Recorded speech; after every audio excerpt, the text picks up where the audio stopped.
Assalamualaikum warahmatullahi wabarakatuh. Selamat datang di channel Jejak Profesor.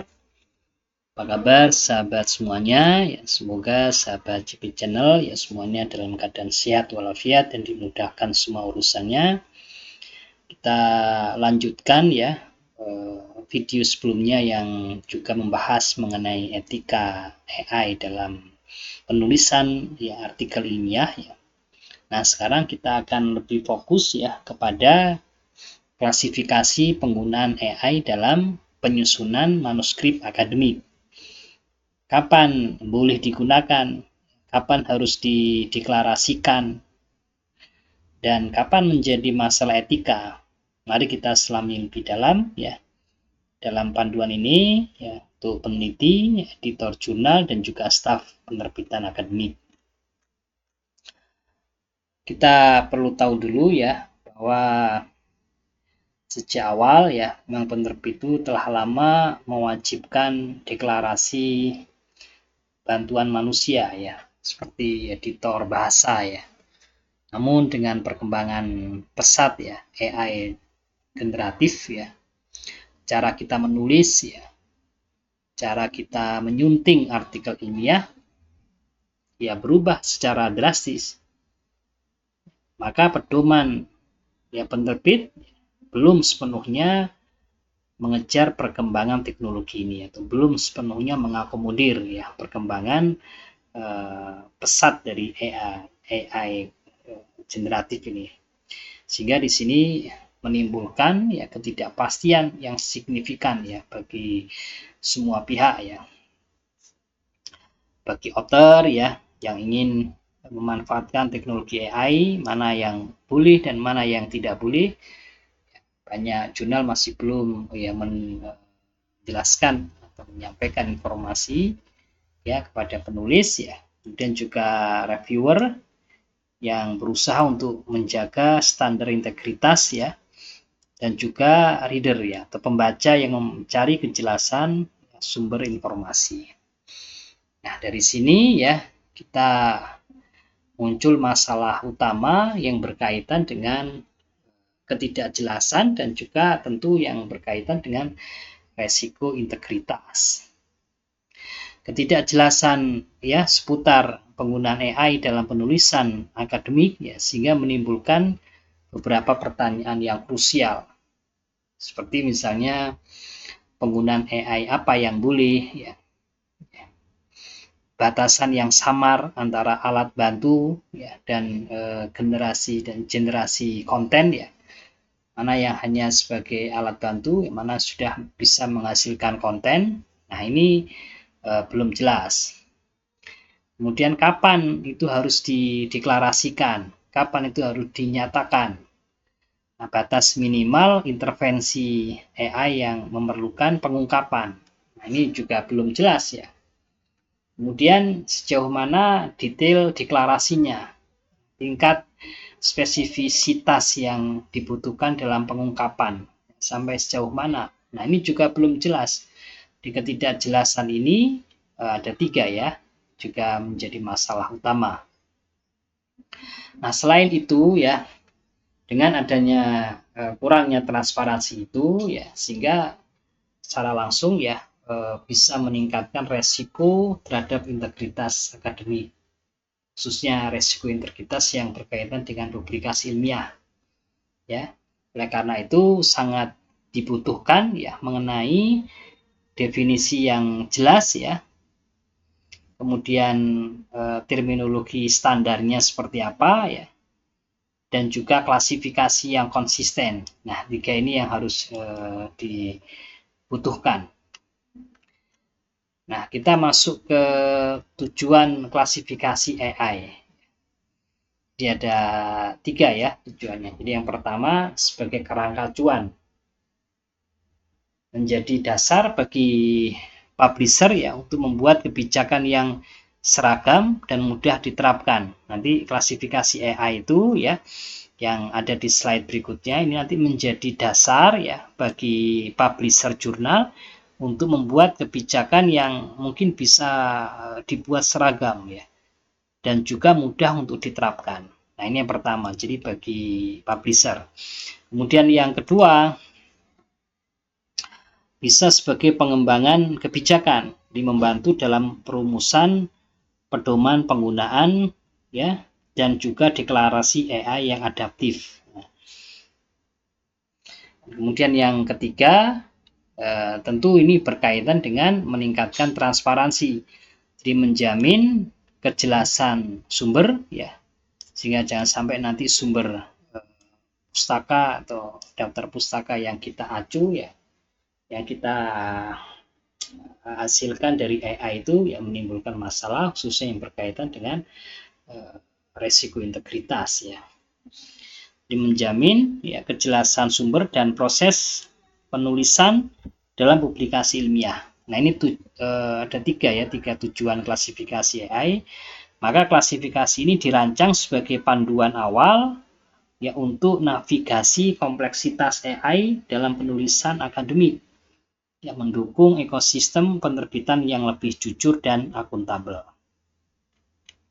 Nah, sekarang keterbatasan ruang lingkup. Penting untuk dipahami bahwa klasifikasi ini ya tidak bertujuan untuk membuat satu definisi AI secara universal. Memberikan definisi AI yang sepenuhnya tidak ambigu atau yang komprehensif ya. Kemudian klasifikasi proses penelitian, mengklasifikasikan penggunaan AI dalam seluruh proses penelitian yang jauh lebih luas ya.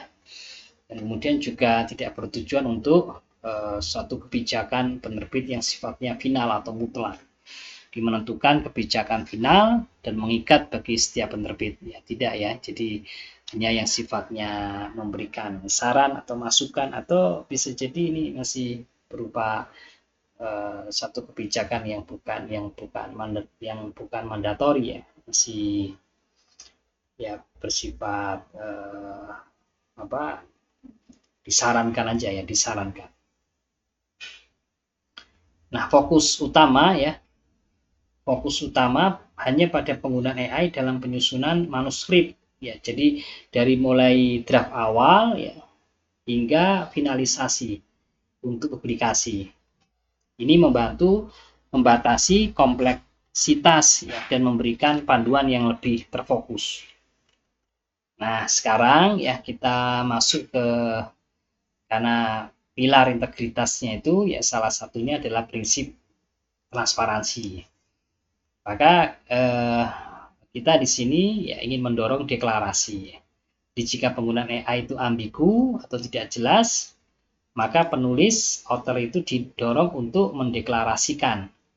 Jadi memang lebih baik mendeklarasikan ya daripada menyembunyikan. Kemudian gunakan definisi yang mapan ya. Komunitas riset dianjurkan menggunakan definisi AI yang sudah mapan. Jadi bisa merujuk pada definisi AI yang lengkap ya. Saya baca yang lengkap itu dari OECD, itu konsistensinya. Silakan rekan-rekan semuanya bisa merujuk definisi AI dari OECD ya. Dan kemudian transparansi itu lebih penting ya, daripada mencari jalan aman untuk menghindari deklarasi, karena kejujuran itu adalah fondasi kepercayaan akademik ya. Nah, kemudian kita masuk ke klasifikasi aktivitas AI. Ini ada 9 ya, mulai dari penyuntikan bahasa ya, kemudian penulisan konten ya, penerjemahan, penyempurnaan data dalam manuskrip, pembuatan ilustrasi, visualisasi data penelitian, penyempurnaan kode, kemudian bantuan pencarian referensi, dan penyajian konten AI sebagai data riset. Nah, yang nomor 9 ini ya, ini akan bermasalah ya. Akan bermasalah ya jika tidak dideklarasikan dengan jelas dan juga tidak melalui ya proses review ya atau pemantauan ya dari pihak penulis ya. Dia akan menimbulkan masalah. Nanti kita akan bahas yang paling banyak itu 3 ini, penyuntingan bahasa, dan penulisan konten, dan juga penerjemahan. Nah, sekarang di klasifikasi yang pertama, ya, penyempurnaan bahasa manuskrip ya. Ini biasa kita lakukan ya sebagai penulis ya ketika artikel yang sudah kita hasilkan ya, kemudian kita ingin melakukan perbaikan ya, penyempurnaan, maka biasanya kita bisa menggunakan spell checker atau grammar checker ya, dan berkaitan juga dengan bisa juga alat gaya penulisan ya. Nah, ini contoh penggunaannya ya, bisa beberapa tool ya. Nah, ciri utamanya ya kalau kita klasifikasi AI yang pertama itu adalah teksnya tetap ditulis oleh manusia. Jadi AI itu hanya asisten koreksi. Jadi hanya membantu untuk menyempurnakan bahasa manuskrip ya. Bukan dia yang menulis, tapi kita ya sebagai penulisnya. Bukan termasuk generasi teks otomatis dari prompt ya, bukan ya. Dan juga ringkasan otomatis dari isi penelitian ya, bukan, tapi semuanya dikerjakan oleh manusia ya, oleh kita ya sebagai penulis, kita sebagai author. Nah, di sini AI itu hanya sebagai penyempurna saja, asisten saja. Nah, klasifikasi pertama ini klasifikasi yang umum dan boleh digunakan.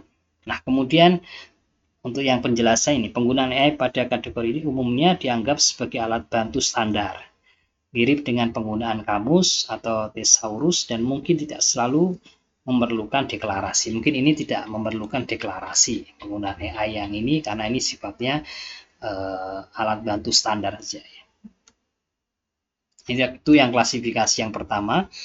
Kemudian klasifikasi yang kedua, penulisan atau penyusunan konten. Nah, AI itu akan menghasilkan ya bisa sebagian ya atau seluruh teks berdasarkan instruksi atau prompt yang diberikan oleh penulis. Nah, ini kita sebagian kita seringkali ya menggunakan AI itu ya untuk menyusun konten ya. Bisa sebagian atau mungkin bahkan seluruhnya. Tapi bisa jadi yang mayoritasnya ya sebagian, tidak semuanya ya. Karena kalau semuanya tentu tidak bisa ya, karena tiap jurnal memiliki template yang berbeda dan pasti masih ada penyesuaian ya, masih ada koreksi yang harus dibuat oleh penulis. Nah, contoh penggunaannya misalnya menuliskan paragraf introduction ya atau conclusion ya dari prompt ya. Ya, ini yang contohnya yang biasa, mungkin ada yang pernah ya menggunakan prompt ya dalam rangka untuk menulis ya paragraf pendahuluan ya atau conclusion. Kemudian merangkum ya argumen ya atau publikasi lain secara otomatis ya. Banyak ya, salah satunya misalnya bisa kita menggunakan chat PDF ya untuk merangkum publikasi ya secara otomatis ya, atau membuat draft awal ya bagi metodologi atau hasil yang bisa kita bisa menggunakan ChatGPT. Ini juga bisa kita menggunakan ChatGPT, ini juga bisa ya. Nah, di sini ini contoh penggunaan untuk klasifikasi yang kedua. Nah, di sini ada perlu kehati-hatian ya dari rekan semuanya. Penggunaan AI pada kategori yang kedua ini hampir selalu wajib untuk dideklarasikan. Nah, ini penting, ini hampir selalu wajib untuk dideklarasikan secara jelas dalam manuskrip. Ya, karena ini melibatkan sesuatu kontribusi yang sifatnya substantif. Ya, AI terhadap konten tekstual yang harus diketahui oleh pembaca dan juga oleh reviewer. Nah, disinilah yang kita perlu ya hati-hati ya, dan kita perlu untuk mendeklarasikan atau menyatakan atau mengungkapkan mengenai penggunaan AI ya, misalnya dalam menulis paragraf pendahuluan ya, atau misalnya dalam membuat ya bagian dari metodologi ya, atau sebagian hasil ya, kita harus mendeklarasikan itu. Hampir selalu wajib untuk dideklarasikan. Nah, itu klasifikasi yang kedua. Kemudian klasifikasi yang ketiga adalah penerjemahan manuskrip. Ya, AI di sini membantu menerjemahkan manuskrip dari bahasa asli ke bahasa publikasi yang dituju, yang sering kita dari bahasa Indonesia ke bahasa Inggris. Ini termasuk terjemahan dari seluruh naskah, bisa seluruh naskah atau bagian per bagian. Di sini kita bisa menggunakan Google Translate itu terjemahan per paragraf ya, per paragraf, di paragraf per paragraf ya. Nah, contoh alatnya bisa Google Translate ya, bisa juga ChatGPT ya, dan DeepL ini ya. Nah, bukan termasuk penerjemahan dokumen sumber penelitian, misalnya artikel referensi, wawancara, atau survei yang kemudian dianalisis oleh peneliti. Bukan, tapi fokusnya adalah pada manuskrip itu sendiri. Nah, kalau untuk penerjemahan dokumen sumber penelitian yang kemudian dianalisis oleh peneliti, nah ini juga tidak masalah karena tidak terkait dengan manuskrip kita ya. Nah, di sini meskipun alat ini sangat membantu ya, penting untuk, nah ini